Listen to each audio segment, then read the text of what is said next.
Бүгүн чий менен бурчтук штампын же болбосо негизги жазуу деп коет, ошону кантип чийип толтурганды үйрөнөлү. Негизги жазуу мындай рамка түрүндө болот. Рамканын бул жерде өлчөмдөрү берилген.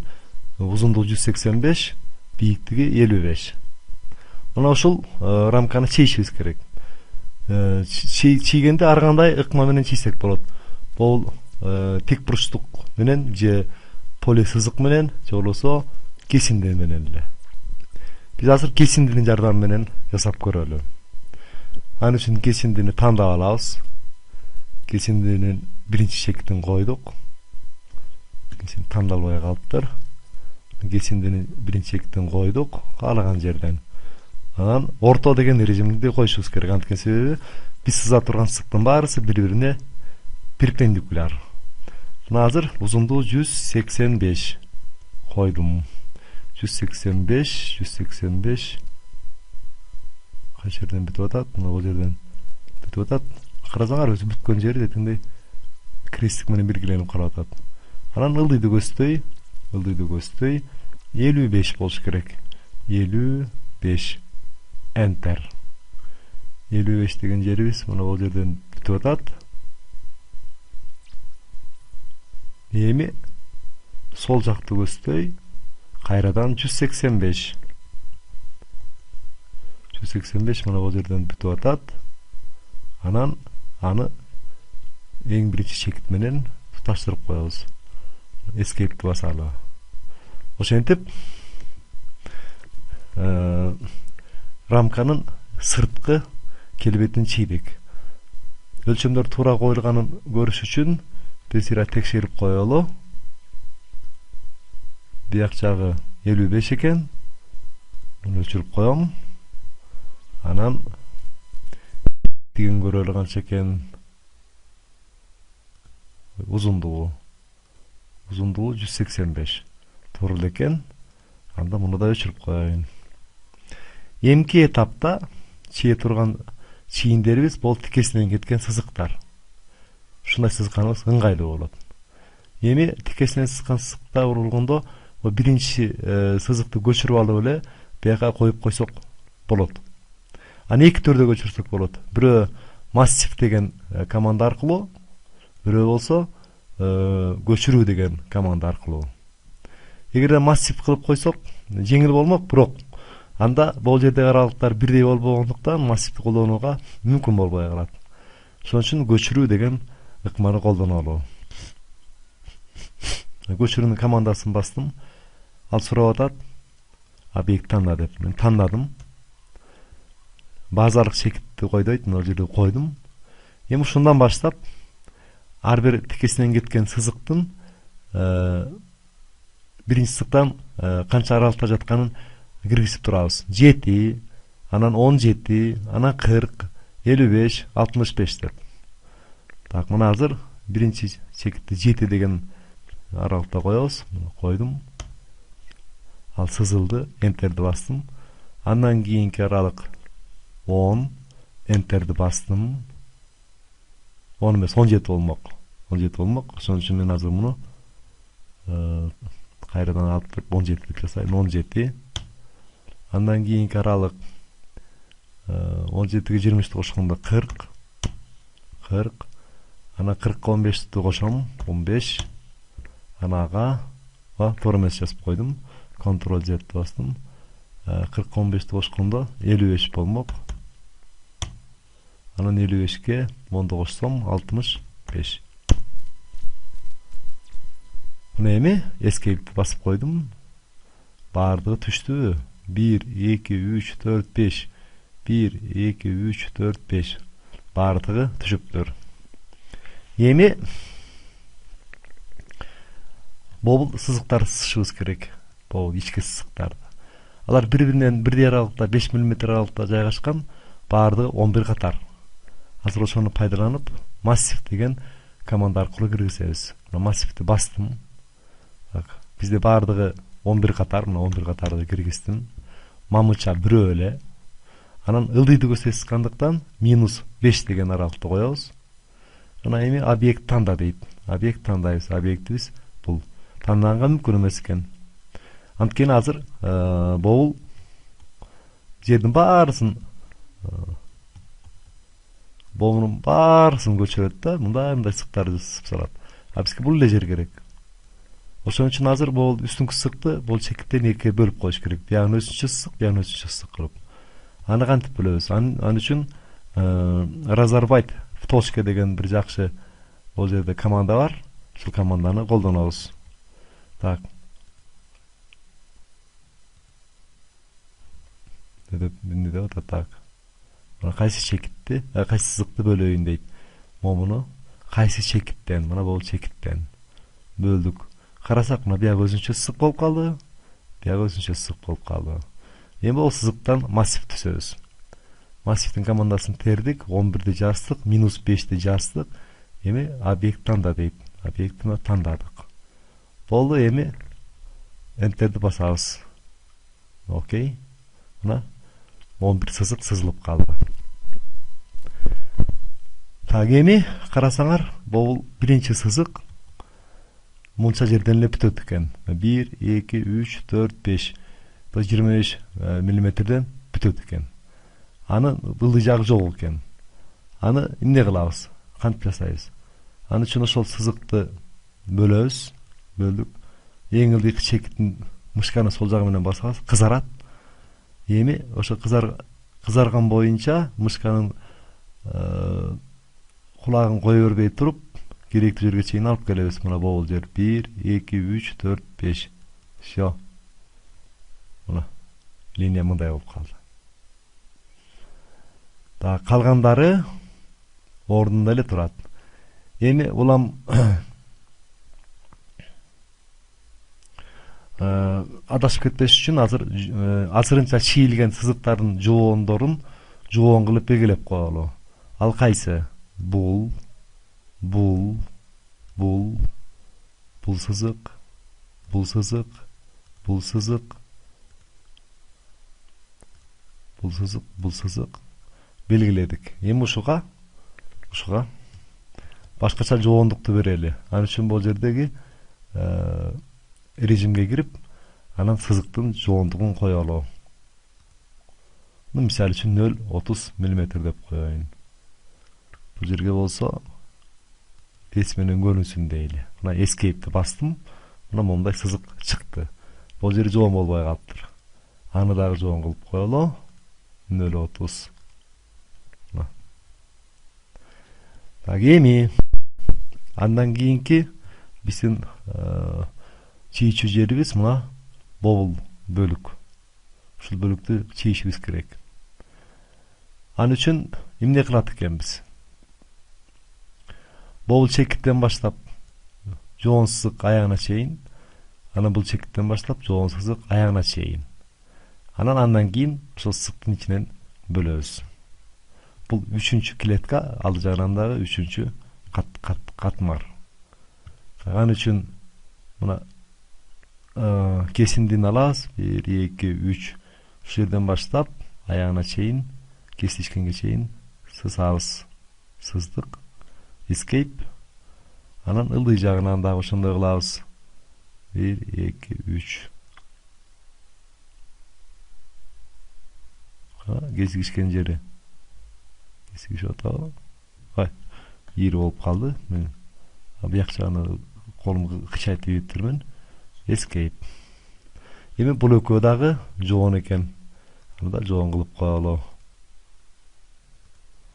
0,30. Эми андан кийин бул жердеги аралыкты карасаңар 50 мм, же бияк жагына 70 мм. 50 мм ченеп коебуз. Ченеп коюп бул нерсени сызабыз. Аны кандай кылсак болот? Аны ар кандай жол менен жасасак болот. Азыр мындай жол менен жасайлы. Бул сызык көп колдонгону турат, ошон үчүн бул жерде сызыкты ажыратып алып, мына бул сызыкты экиге ажыратып алып, анан ошону көчүрүп бияка коелу. Ан үчүн чекиттен ажыратуу дегенди алып келем мындай кылып. Мына бул жерден ажыратыш керек. Анан дагы бир жолу чекиттен ажыратуу. Кайсы сызык? Бул сызык, аны бул жерден ажыраттым. Эми ортосу бөлөк сызык болуп калды. Ушуну көчүрүп, анан 70 мм аралыкка бул жерге коюш керек экен. Көчүрөм азыр. Көчүрдүм. Enter. Базовый чекитни бул жерде деп коелу. Ушундан 70 мм 70 бастым. Escape. Мына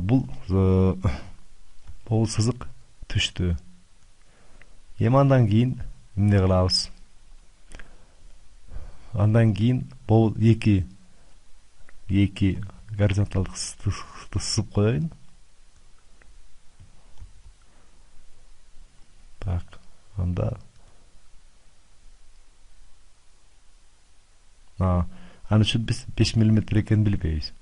Ошон үчүн escape басып туруп азыр бул чексиз түз сызыкты мына бул аркылуу горизонталдык сызыкты жүргүзүп коелу. Бирөө кетти. Анан экинчиси бул жерден экинчиси кет. Ири сызылып калды. Азыр экинчисин сызалы.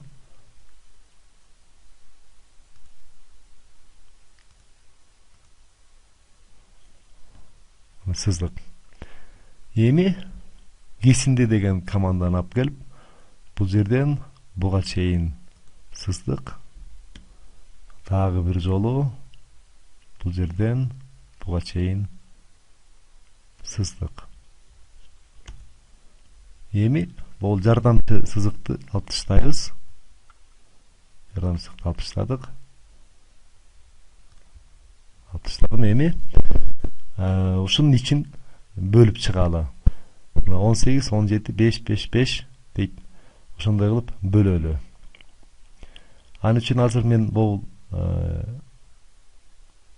жердеги кичинекей аралык талайындагы анан ушунун баарын көчүрүп коебуз. Бул жерде болсо узартып сызып коебуз. Ушу кичинекей аралыкты алалы. Аны үчүн эмне кылабыз?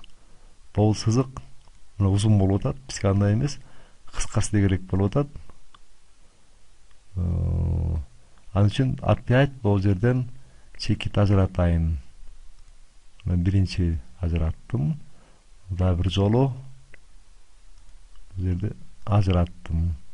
Эми ортодо калды. Аны көчүрөлү дагы.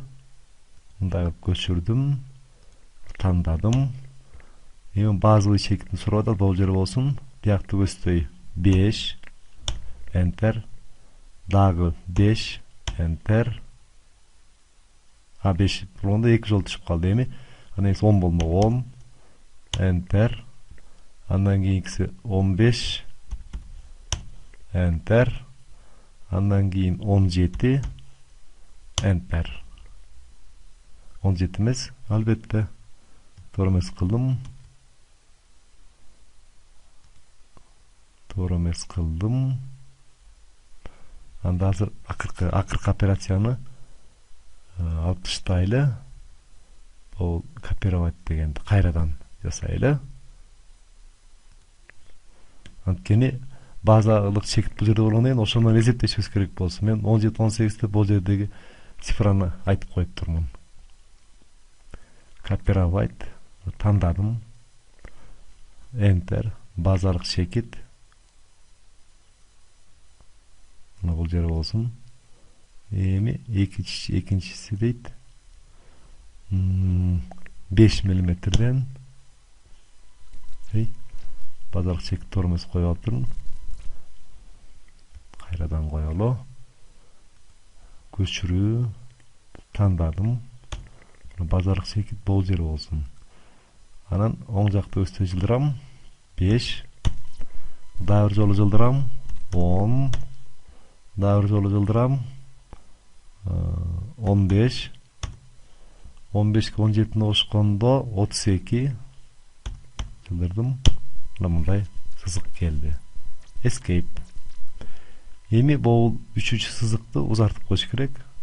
үстүнкү сызыкка чейин узарттым. Анан бул сызыкты узартып коюш керек. Узарттым. Мына мындай сызыктар чыкты. Эми бул чекиттен баштап буга чейин 20 мм болуш керек. Ошону алы жасап көрөлү.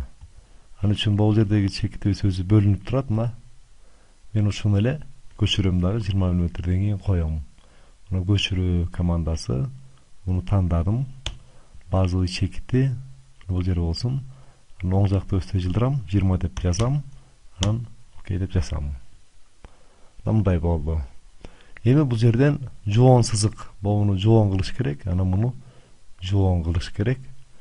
Аны азыр жоон кылып 0,3 кылалы. 0,3 кылдык.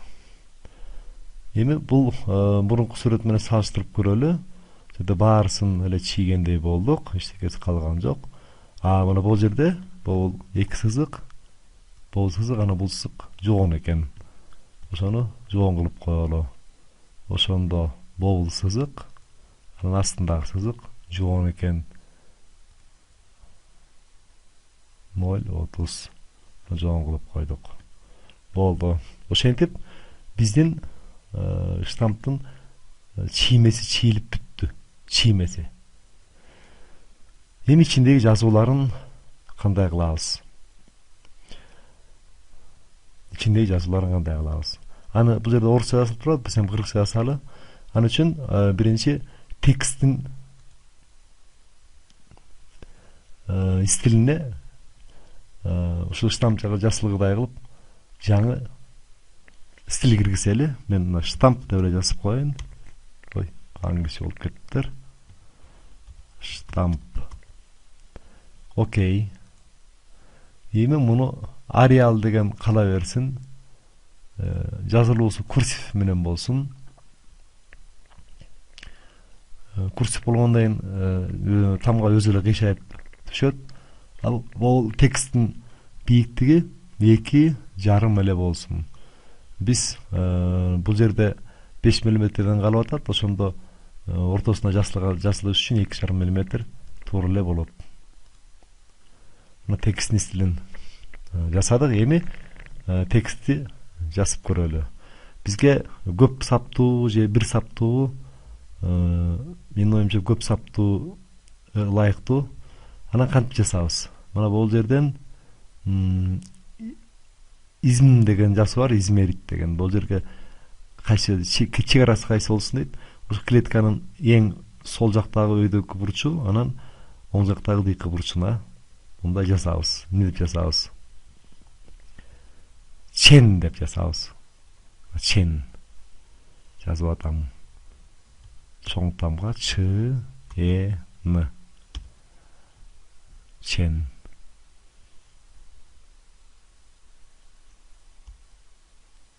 Чен. Болду.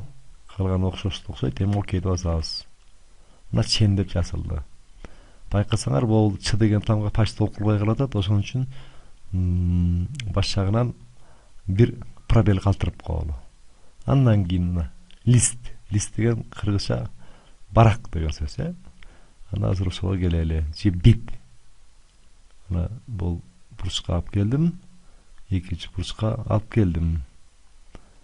Азыр жасаардын алдында бул жерди регулер кылып коелу. То есть тамга клетканын кайсы жерине келсин дейт. Бул жериндегиси эң өйдө жагы жана сол жагы дейт. Биз мындай кылбайлыбы? Ортосу анан сол жагы кылалы. Анан бир пробел калтыралы, анан барак деп жасайын.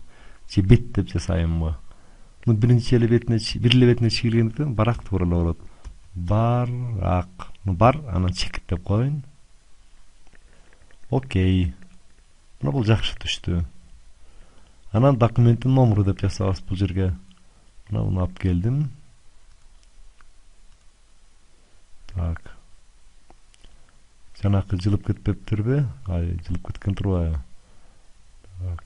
Эми пробел документ чекит пробел анан номер. Окей. Андан кийин колу дейт. Колу дегенди жасалы. Бул жерге алып келдим. Аягы бул жерден бүтөт. Эми бул жерге дагы бул жер жылып кетет экен. Ошон үчүн улам коюп туралы. Пробел колу. Окей. Андан кийин дата дейт. Датаны орусча дата деген сөздү ошончо эле калтыралы. Жанакы жери дагы оңдойлу. Пробел дата. Не болуп кетти? Так, окшобой калды мунубуз. Үнүшүм бүтүп калды, билбей калдым азыр. Батпай калган турбайбы? Та, мына батты. Пробели жок жазганга туура келди. Эми андан кийинки разработать, то есть иштеп чыккан. Иштеп чыккан ким? Бул жерге жасабыз. Мунусу опять середину влево деп коелу.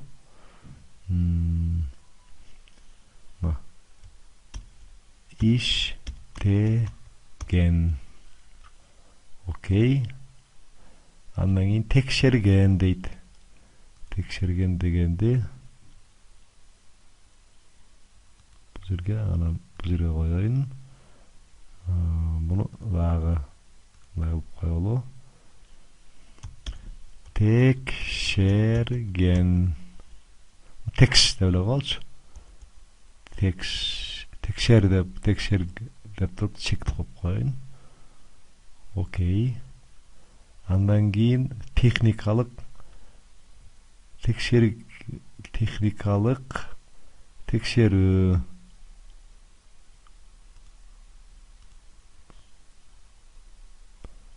Муну дагы мындай кылалы. Техникалык текшерүү. Окей. Анан нормалык текшерүү.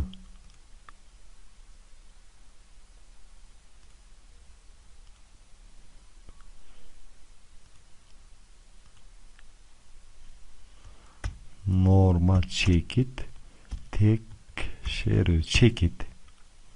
Окей. Анан кайсы бир жетекчи бекитет экен, ошол бекитемдеги жерге бекитем деп жасалы. Бекитем. Батты. Окей. Эми бул жерде лит, масса, масштаб деп жазылып турат. Ошол сөздөрдү жасалы. Бул лит деген сөз, литература деген сөз эмес, литер деген сөз. Литер деген сөз бул ошол жасалып жаткан тетиктин өзүнүн маанилүүлүгү. Мисалы үчүн согуш болсо коргонуу маанисиндеги тетиктер өзүнчө литер менен, тамак аш өнөр жайын тетиктер өзүнчө литер менен ушундай кетет да. Аны жасоочу заводдордо коюшат. Мен бирок лит деп жазып коелу. Лит. Башлаган пробел калтырып коеюн. Окей. Анан тетиктин массасы, эгерде массаны ченөөгө мүмкүн болсо, албетте эгерде ченөөгө мүмкүн болбосо, анда божулу менен эсептеп чыгыш керек. Так. Масса. Андан кийинки бул чийменин масштабы. Масшты деп эле коеюн, чекит коюп коеюн. Окей. Дагы эмне калды эми? Лист, анан листоф. Лист дегенди барак деп жазып атабыз. Эгерде чийме көп листтен турса, анда бул канчанчы барагы же канчанчы бети деген сөз. Так. Барак номер. Окей. Ортосунда койдум эле кичине өйдө жасалып калды. Аны кайрадан оңдоп коелу.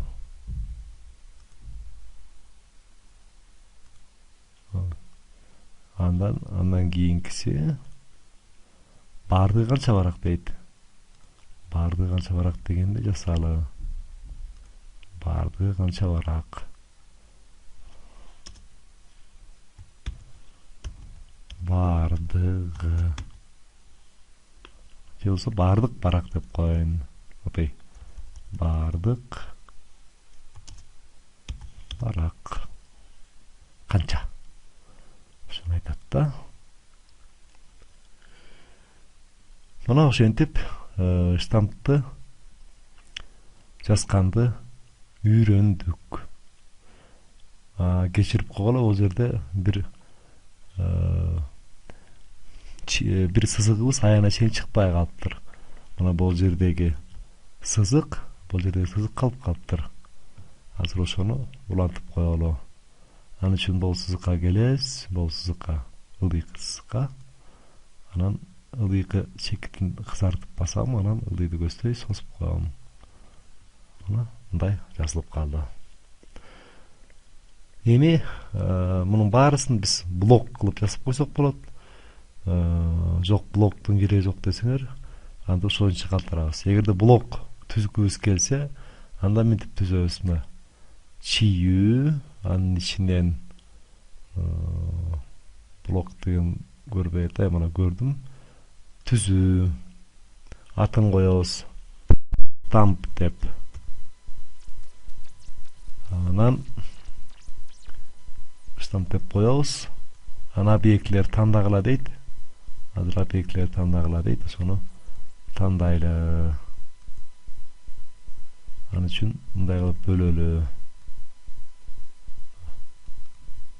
Бардыгын тандадык. Окей.